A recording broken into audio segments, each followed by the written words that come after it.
Thank you, Karen. It's all about boiled eggs. At least it was for me in the 1970s and 80s, growing up in the north of England. When I came home from school in the evening, this was my tea time. And for those uneducated amongst you, tea time in the north of England in the 1970s and 80s had nothing to do with drinking tea. It was your dinner time. And indeed, as I came home and I had my egg with the little pieces of toasted bread there, which are soldiers, I'd be dipping my soldiers in my egg and listening to who? My father. And my father was telling me stories. My father wasn't telling me stories about football or what was on the television or what was in the family. He was telling me stories about the demise of British industry post-1945 and the role of lazy and incompetent management and what it had in that. A light-hearted subject, you might say, for my boiled egg tea.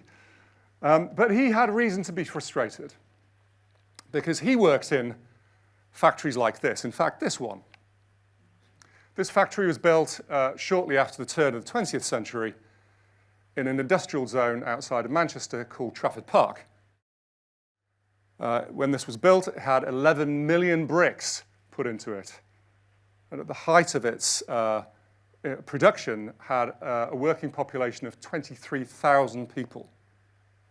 But every day my dad came home, my father came home, he was telling me stories of the contracts that business had lost, of the people that were being made redundant, of the communities that were impacted, and every day was a vicious cycle downwards.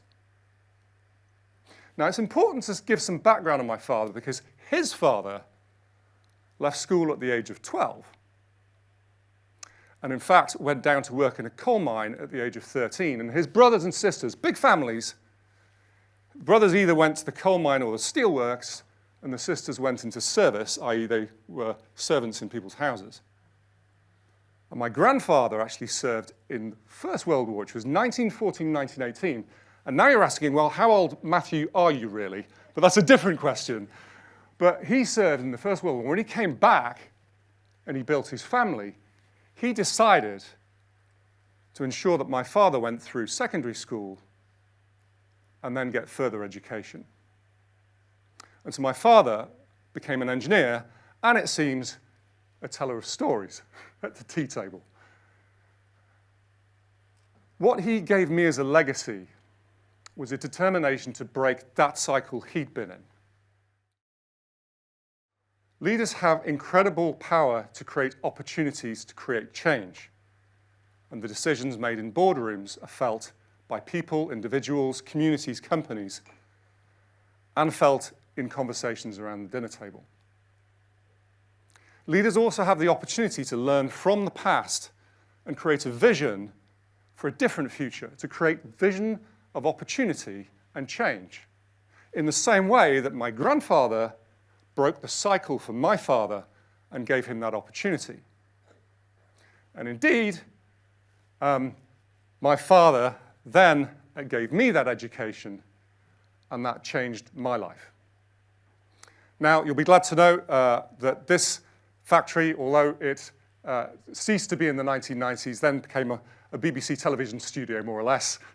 So it renovated and became something different. But my career then took off, and I had set off with this ambition for leadership legacy. What can I create?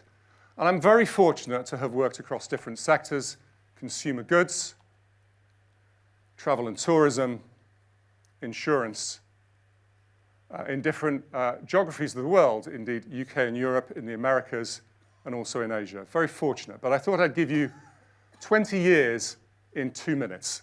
Three stories, just to give a little flavor of things that I did.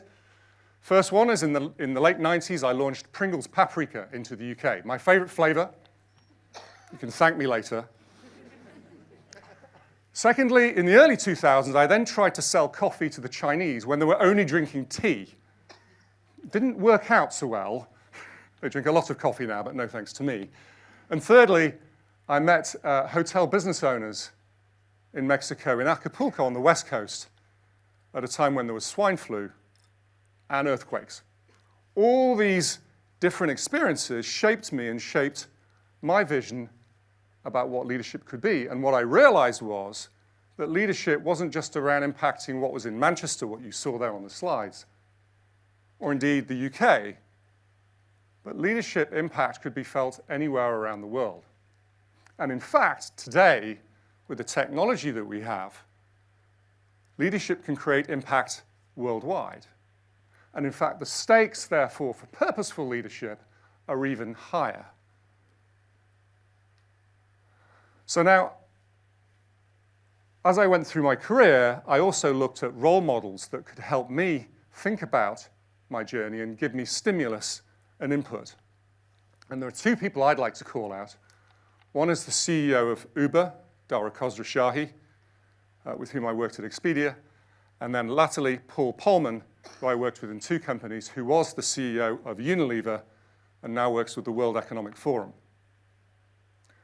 Dara had incredible business vision to change cultures within businesses. And if you followed at all the story of Uber and where it started and where it is now, you'll see this incredible change in what Dara has done. For Paul at Unilever, he used that platform at Unilever and subsequently the WEF to give his vision on climate change and what everybody and what each individual can do to change things for the better.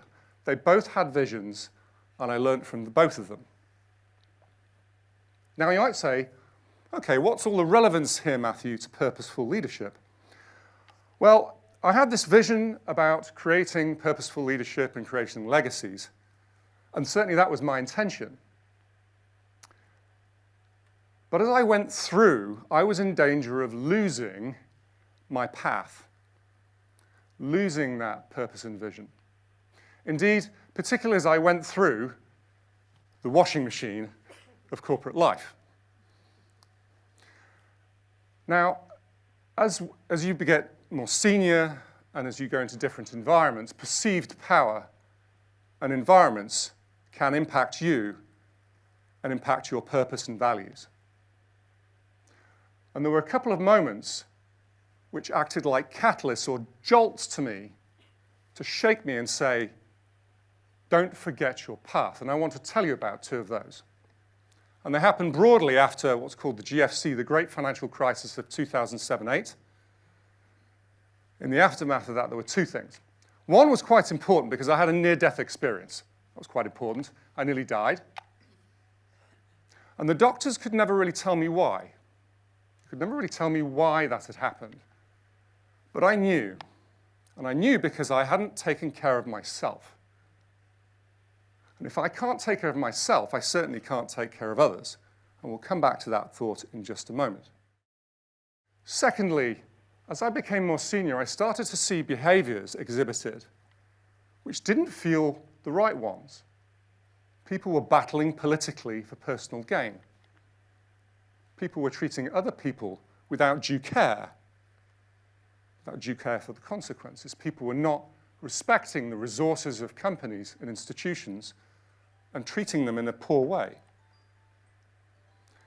So I looked at all that and I thought, well, that doesn't feel right. But then there was one conversation which brought it home to me. And I've fuzzed out the details a little bit for obvious reasons. But an individual sat in front of me and was giving me words to reassure me about my future.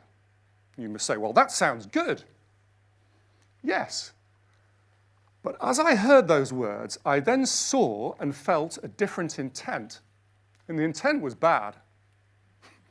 The words were good, the intent was bad. Now, I wasn't sure whether the individual opposite me knew that I knew, or whether actually the individual just thought that they were smarter than me and I hadn't figured it out. And still today, I don't know which one is worse. But what I realized from both of those things, from the physical experience and the behavioral experience, that life is too short. From a physical perspective, I realized I needed to take care of myself, not just physically, but mentally. And by being stronger, I could help others better. Secondly, I realized that I could see very definitely the behaviors that I didn't like and I didn't aspire to. And that sparked a question about what legacy did I want to be telling at the dinner table to my children? And it sparked the thought that I needed to break the cycle for myself. So now as I sit and think about the legacy that I wanted to leave, I started to tell about things that were important to me about purposeful leadership. Part of that, what it isn't, it's not about your title. It's not about even the company you work for or the function you're in. It's certainly not what car you drive or things you wear. But it is about your ability as a leader to create opportunity for people, for individuals, for companies, institutions, and communities. To create opportunity for them, because as you create opportunity for them, they in turn create opportunity for others and create a virtuous cycle that continues. The work I do today, my own company, or the volunteering I do back into higher education focuses on creating opportunity. We sit at the dinner table now and we don't talk about boiled eggs. In fact, we don't have boiled eggs. We have very nice food. We're very fortunate, right? But we are telling stories, stories of opportunity. We're not telling stories of chaos, of the demise of industry, but we are telling stories of leadership, purposeful leadership, about courage, authenticity, and compassion. And so, as we think about our own environment and what we do, I thought about that too, and I thought back to what my father had said. And towards the end of his professional life, he lost faith that good leadership could create good outcomes, which was pretty sad. But I wanted to break the cycle, not just for him, but for me. And I wanted to show that good leadership, purposeful leadership, could create opportunity for people, for individuals, companies, institutions, communities. So as you rethink your tomorrow, the big question is, what do you want your legacy to be? Thanks very much indeed.